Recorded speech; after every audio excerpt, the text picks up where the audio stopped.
Want to create a website? The first thing you need is a domain name. Let me show you how to buy one step by step. Hello everyone, welcome to Natty Bama Web Design Academy. A domain name is your website address online. For example, google.com, youtube.com, or yourbusiness.com. Step 1. Choose a domain name that is simple, easy to remember, and related to your business or brand. Step 2. Go to a domain registrar or hosting provider like SiteGround, Namecheap, or GoDaddy. Step 3. Search for your domain name to see if it is available. Step 4. Choose your domain extension like .com, .org, or .net.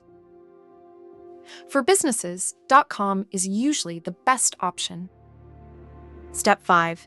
Add the domain to your cart and complete the payment process. After purchasing your domain, you can connect it to your web hosting and start building your website. I hope this helped you understand how to buy a domain name. Follow for more beginner-friendly WordPress and website design tutorials.